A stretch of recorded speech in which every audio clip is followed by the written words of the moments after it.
behind us is a 707 horsepower Dodge Charger that produces 707 horsepower out of its supercharged V8 that produces 707 horsepower. That's a lot of power. Huge thanks to our friend David for giving us the opportunity to review this car. So this Hellcat Charger has 7 different functional vents. We have an oil cooler, a transmission cooler, an aftercooler, and a big ass radiator. Also, this has Pirelli P Zeros that are 275 all around and has slingshot wheels wrapped around the largest brakes that have ever been put on a Chrysler vehicle.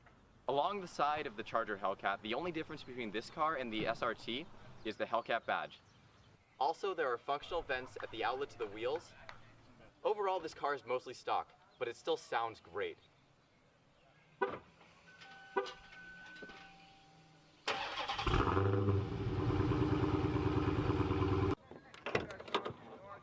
So as far as trunk room, the Charger has plenty.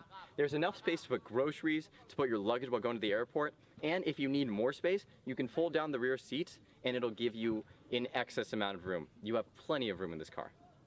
So before we get into our opinions of this car, let's talk to the owner and see what it's like to own and drive a car this powerful every day. Thank you so much. How are you? Nice to see you. So what cars have you previously owned? I've owned several SRT vehicles, still own an SRT Jeep. Came out of a Mercedes E63 to get into the Hellcat. All right. And compared to those cars, what's it like to drive this car every day? It's like 3 or 4 cars in one. It's like a luxury car to drive every day, very comfortable, all the power, all the accessories, all the luxury features you want. When you want to go fast, you just hit a couple of buttons and you have all the power, all the suspension, all the transmission mods you could possibly want to make to get a truly fast and maneuverable vehicle. And is there anything that you would change if you could? I think the car drives fabulously for the money. It's a tremendous value. It's like anything else. There's always subtle things here and there, but what's great about SRT is they're receptive to hearing about these things, and hopefully these changes get made in the future. Awesome. Well, thank you so much. Excellent. Thank you. Now, when buying a Hellcat, you have 2 options: the sedan, which is this car, and the coupe, which is the Challenger. The nice feature about this car is that the back seats have a ton of room. I have a decent amount of space to just move my legs around. I can go for a long drive in this car and not feel uncomfortable. Speaking of uncomfortable, there is no reason that you would be. There are heated back seats and USB ports for the back seat passengers. This car has a ton of space in the trunk and in the back seats and in the driver's seat. So sitting inside the Dodge Charger, the seats are very comfortable. They have a good amount of strength holding you, but at the same time, you can move around and go for a long drive in this. The steering wheel is pretty thick and it's a nice hold. The 10 and 2 grip have notches that are very nice. There are paddle shifters because this is the 8-speed automatic. And the paddle shifters are kind of like cut in half. Like as you'd imagine normal paddle shifters to go across the entire steering wheel, these ones are like above the steering wheel only. I don't know how, I think I need to drive it to see if I like this or not. The heads-up display has a full LCD screen that's color and it looks very nice. The dash goes to, the red line is at so the red line goes to 5750, which is pretty high. This is a V8 engine, so that's very good. But the speedo goes to 200 miles per hour, which is the highest speedo that I've ever seen in person. That's just amazing.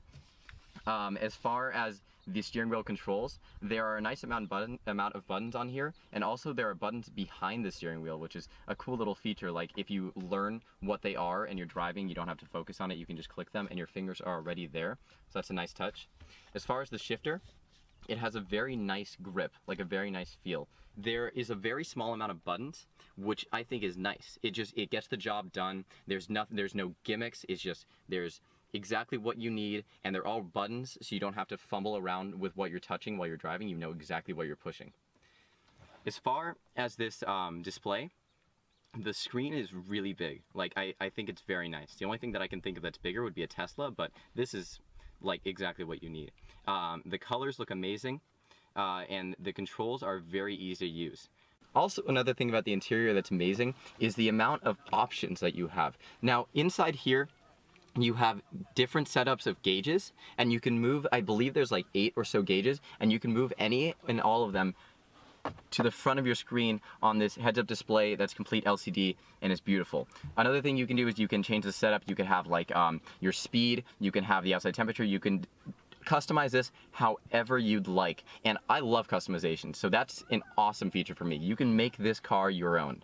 Comparing it to my Infiniti M56, I think that this is a lot nicer, which is saying something because Infiniti is a luxury brand and this is not known for being a luxury brand. But even though this is just Dodge, the quality of this interior would be ranked with luxury. Like the leather, this is a sepia color and it looks amazing. The feel of everything, there's nothing that's really plasticky. There's nice touches of carbon fiber in a few places, and overall this interior just looks amazing. So as mentioned before, it has 2 buttons on the back. The one on the right is for volume and the one on the left is for radio channel. So if you're listening to anything, you just switch channels, or if you're connected to your phone, you can switch to the next song with that. Also, as previously mentioned, what Oren thought was carbon fiber is not. It's just very cool textured material. Still very high quality though. You have the infamous SRT button, which brings you to all the specs of the car, so you can change it from like valet mode to the full 707 horsepower. The owner of this vehicle has actually added an aftermarket OEM part. They're heated and cooled cup holders, which I thought was awesome. So if you have hot coffee, you can keep it hot, or if you have a cold drink on a hot day, you can keep that cold. And that's something that he was saying came standard on some of the older vehicles, but isn't part of the car anymore, and I think that should be. I think that should be something they add in 2017. The center console doesn't look like it has too much space. Oh, actually no, it goes pretty deep in there. There's just a little section here. Very nice quality material in there. Has an SD card, an auxiliary port, and a USB port. So other features this car has, it has a parking assist, like a parking radar assist, the traction control button, obviously, you kind of have to have that in this car, and a launch control button. So what I hold here are the keys to ultimate power. This is the red key for the Hellcat, which supplies you with the full 707 horsepower. This is the black key, or the valet key, which only 500 horsepower. But if you have both of the keys at the same time, it defaults to the higher power one. Alright, so let's start her up and get going.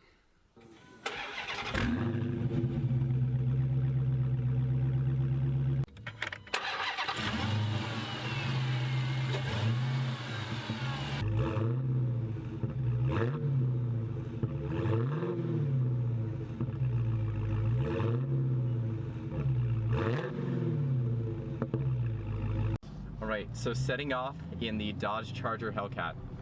The first thing I notice is the brakes are very touchy, but they have good feel.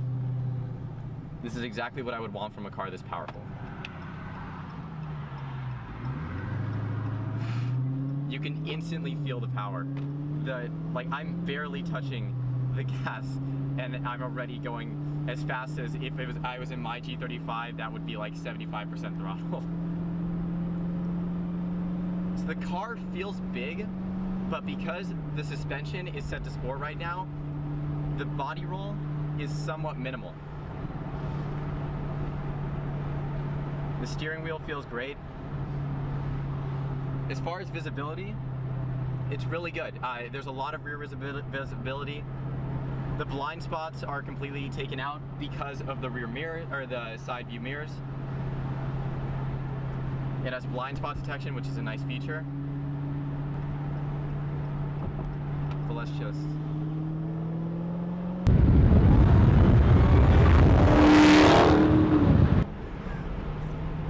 That was half throttle. And more than anything, what I noticed is the sound, which is amazing. It sounds so good. This is exactly what you want an American V8 to sound like.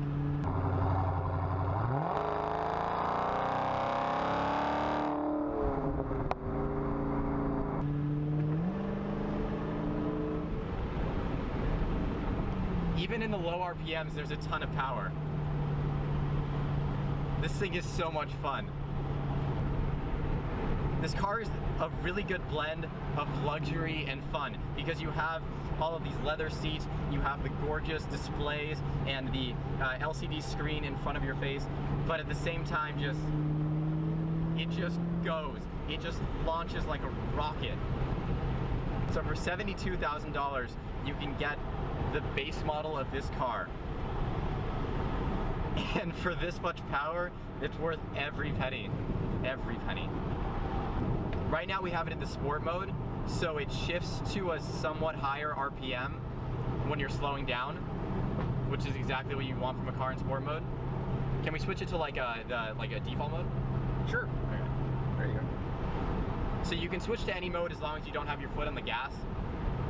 And now it's much more civil. We switched it from the track mode, or it was the sport mode back to default, and the suspension loosened up, the gas pedal is less touchy, the brakes are about the same, but overall, this car can do anything and everything you want it to do. It can be fast, it can be luxury, it can be economic. You said you got 20 miles to the gallon in this car? Mid-20s. I can't even do that in my G35. Can I switch it to paddle shift mode and just try them to see what it's like? You can paddle shift anytime you want. Okay.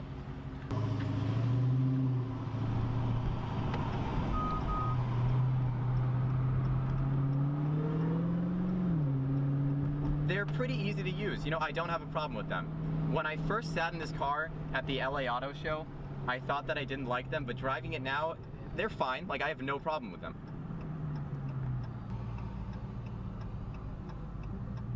The turning radius is very good. Like, it's definitely something that you can drive every day and maneuver around the streets. So let's leave it in default mode and see what this car is all about. What should do for it?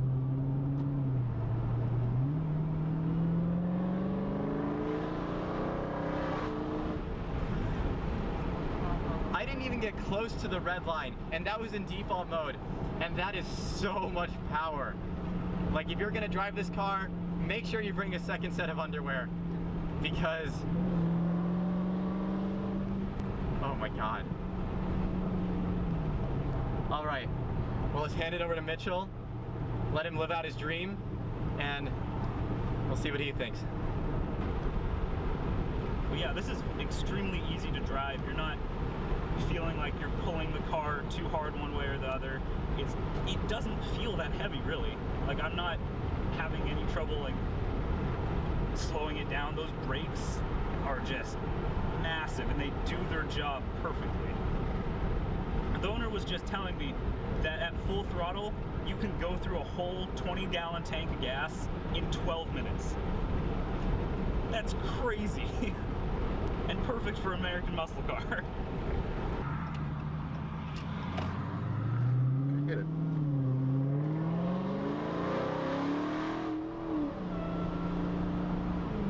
That is the best sounding exhaust I've ever heard. Like, everyone raves about the GT350R. I love this more than that. God, that's insane. You just feel badass while driving this.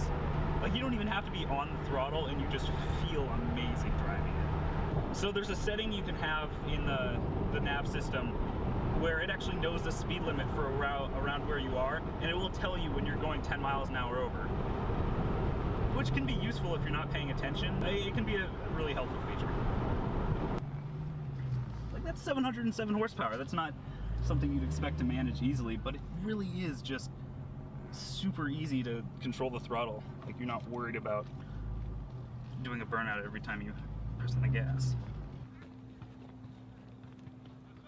So now it's time to conclude our review of the Dodge Charger Hellcat. This car is an amazing mix of luxury and performance and fun, and it's everything that you could want in a car wrapped up into a gorgeous purple bundle. So as far as our rating, we're going to do the same scale that we did last time. Our first will be on fun, and keep in mind all these are out of 5. So for fun, we give this car a Giant big 5. huge 5, like Huge with a 5. smiley face. As far as performance, we give this car a Another 5. not shocking, 707 horsepower. For the next one would be bang for your buck. We give this car a 5. because this is so much power and so much fun and so much luxury for a decently inexpensive price. Finally, quality. Still a 5. because of the amount of time that they put into making this a reliable source of power with all of those intercoolers and different radiators and stuff like that and all the functional vents.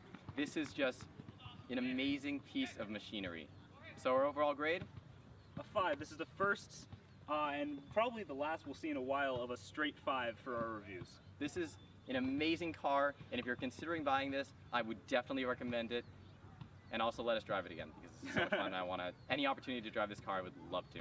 So make sure to subscribe, follow us both on Instagram and Twitter, etc. And if you have any comments, any requests of cars for us to drive, make sure to leave it in the comments below. And anything that you think we can do better in our reviews, we'd love to hear your guys' opinions. Make sure to leave a comment. Or if you have a car that you'd like us to review, leave us a comment, send us a direct message, anything. We love to review cars, we love to drive cars, and anything that we can review, we'd love to. And if there's anything that we forgot, or anything that we like that you didn't like, just remember, this car has 707 horsepower. Thank you, good night. I